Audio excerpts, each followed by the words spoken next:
बिस्मिल्लाहिर्रहमानिर्रहीम। अस्सलाम वालेकुम viewers, welcome to my channel cooking with Malika. उम्मीद है कि आप सब खैर आफियत से होंगे। अल्लाह ताला आपको हमेशा होश और आबाद रखे, आमीन सुम्मा आमीन। तो व्यूअर्स, आज जो रेसिपी आपके साथ शेयर करने जा रही हूँ वो है लच्छेदार पराठा। जैसा कि आप देख रहे हैं कि कितना यमी और कितना मज़ेदार हमने पराठा बना लिया और इतने ढेर सारे लच्छे भी आपको नज़र आ रहे हैं। लच्छेदार पराठा बनाने के तो बहुत से तरीके हैं, लेकिन एक ऐसा तरीका है जिससे आप ढेर सारे लच्छे एक ही पराठा में एंजॉय कर पाते हैं। यानी कि ज़्यादा से ज़्यादा लच्छे किस तरह बनते हैं वो तरकीब मैं आज आपसे शेयर करूंगी। तो बस इसके लिए मैंने ले लिया है 1 कप मैदा, 250 ग्राम इसकी मेजरमेंट है।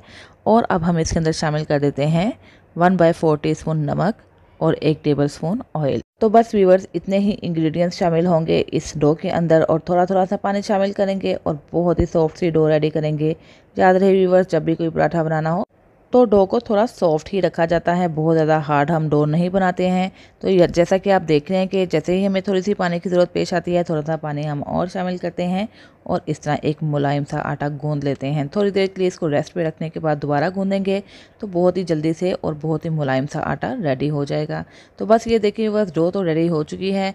थोड़ा सा ऑयल इसके ऊपर स्प्रेड करके इसको अच्छे तरीके से फैला देते हैं ताकि आटा सूखने ना पाए और 10 से 15 मिनट के लिए रख देते हैं रेस्ट पे। और जैसे ही इसको रेस्ट मिलेगा हम अपना अगला प्रोसेस कर लेंगे। तो चलिए, बस 15 मिनट गुजर चुके हैं।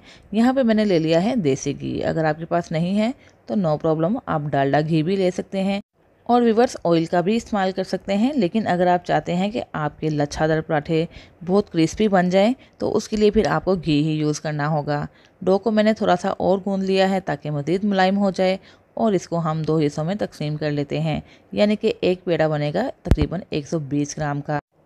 तो लीजिए व्यूअर्स, पेड़े हम बना के रख लेते हैं। एक पेड़ा रख देते हैं बाउल के अंदर ही वापस और दूसरा पेड़ा हम बेल लेते हैं। ये देखिए, इसको मैंने रख दिया और व्यूअर्स, डो का दूसरा हिस्सा पकड़ लेते हैं और इसका भी पेड़ा बना लेते हैं। तो चलिए व्यूअर्स, पेड़ा तो बन चुका है, अब हम इसको बेल लेते हैं। हाथों की मदद से पहले स्प्रेड कर लेंगे और अगर आपको ज़रूरत महसूस हो तो थोड़ा सा आप ऑयल भी स्प्रेड कर दें जिस चीज़ के ऊपर आप इसको बेलना चाहते हैं। इस तरह ये होगा कि रोटी बेलना आसान हो जाएगा और रोटी बार बार चिपकेगी नहीं। तो बस व्यूअर्स, इसको हमने कोई शेप नहीं देनी है, बहुत ज़्यादा पतला सा बेल लेना है। जितना भी ज़्यादा से ज़्यादा पतला बेला जाता है आप बेल लीजिएगा। 1 स्पून ले लेते हैं देसी घी का या कोई भी घी जो आपके पास मौजूद है और सारा स्प्रेड कर देते हैं। बस ये स्टेप करना बहुत ज़्यादा ज़रूरी है। कोई भी हिस्सा ऐसा ना रह जाए जहाँ पे घी अच्छे तरीके से ना लगा हो। हाथों की मदद से स्प्रेड कर लें या ब्रश की मदद से। अब हम थोड़ा सा ले लेते हैं कॉर्नफ्लोर। कॉर्नफ्लोर नहीं है तो आप मैदा भी यूज़ कर सकते हैं, लेकिन व्यूअर्स कॉर्नफ्लोर यूज़ करेंगे तो लच्छे बहुत क्रिस्पी बन जाएंगे। बस इसको भी अच्छे तरीके से फैला लेते हैं, बिल्कुल उसी तरह फैला लेते हैं जिस तरह हमने घी को सारी रोटी के ऊपर स्प्रेड कर लिया है। तो ये देखिए व्यूअर्स, सारा कॉर्नफ्लोर मैंने स्प्रेड कर दिया है। तो व्यूअर्स, अब हम इसकी कटिंग करने लगे हैं। इसके लिए कोई भी छुरी आप ले लें और अगर पिज़्ज़ा कटर मौजूद है तो पिज़्ज़ा कटर भी यूज़ कर सकते हैं। तो बस अब हमने इसकी बारीक बारीक सी लाइनें बना लेनी है, यानी कि कटिंग कर देनी है बिल्कुल बारीक। जितनी बारीक बनाएंगे उतने ही ज़्यादा लच्छे बनेंगे और इसको सीधा सा आप कट कर लेंगे। और यही काम अगर आप छुरी से करना चाहते हैं तो छुरी से भी ईजिली हो जाएगा, कोई भी आपको परेशानी का सामना नहीं करना पड़ेगा। तो ये देखिए व्यूअर्स, सारी हम कटिंग कर रहे हैं पिज़्ज़ा कटर की मदद से। तो चलिए बस, हाफ से ज़्यादा मैंने रोटी को कट कर लिया है। इसी तरह बारीक बारीक सी लाइनें बनाते हुए सारी ही रोटी को कट कर लेते हैं और ये हमारी सारी रोटी हो चुकी है कट। तो चलिए बस, अब हम इसको कर लेते हैं इकट्ठा। तो भी बस, इस रोटी को आप हाथों की मदद से भी इजीली इकट्ठा कर सकते हैं, कोई भी आपको दुश्वारी का सामना नहीं करना पड़ेगा। पिज़्ज़ा कटर से करना चाहते हैं या छुरी की मदद से करना चाहते हैं तो छुरी की मदद से भी कर सकते हैं। तो इस तरह ये देखिए वर्ड, सारे मैंने पीसीस को इकट्ठा कर लिया है। अब हमने इसको थोड़ा सा रोल लेना है। दूसरी साइड पे भी ले आते हैं रोटी को, थोड़ा सा हल्का सा प्रेस करेंगे, बहुत ज़्यादा हमने इसको प्रेस नहीं कर लेना। हल्के हाथों से ये सारा काम करेंगे। और बस अब हमने क्या करना है, थोड़ा सा इसके ऊपर मैदा डस्ट कर देना है या कॉर्नफ्लोर डस्ट कर दें और इसको रोल कर लेते हैं।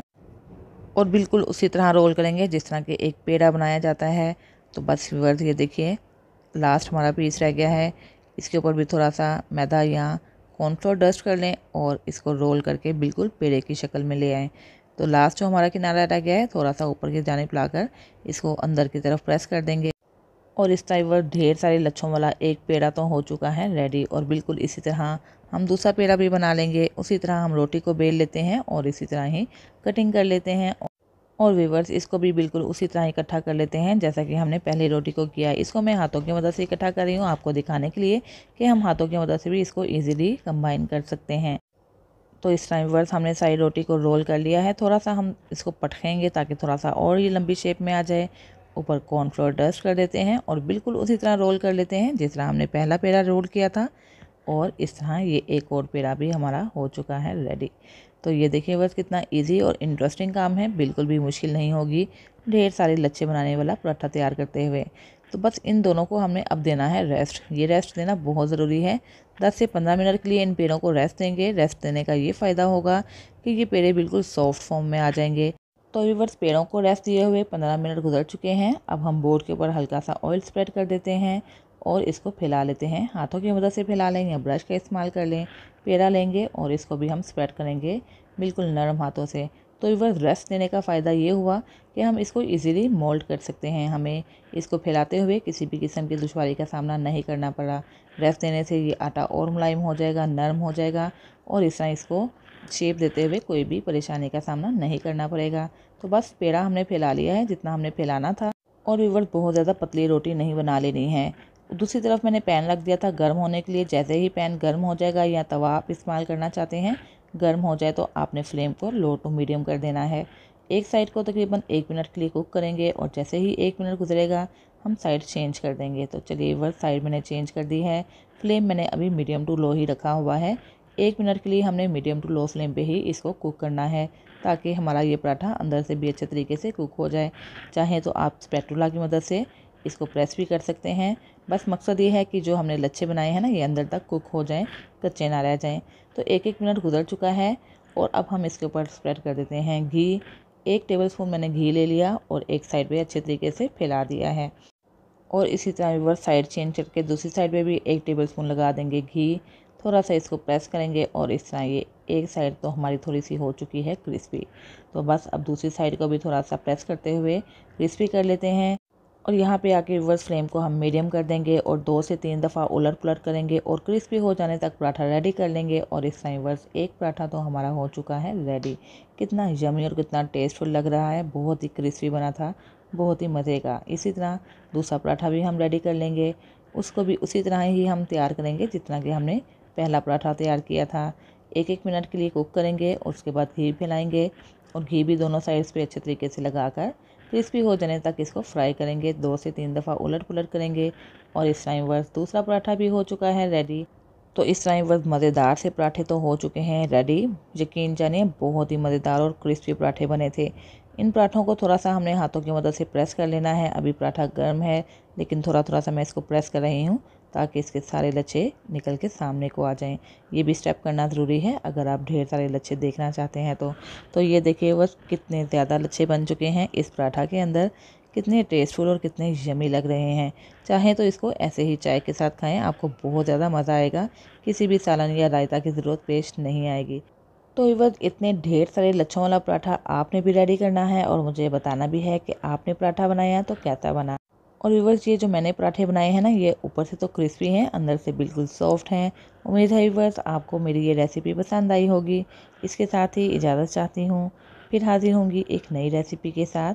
अपना बहुत सा ख्याल रखिएगा, मुझे भी दुआ में याद रखिएगा। अल्लाह हाफिज़।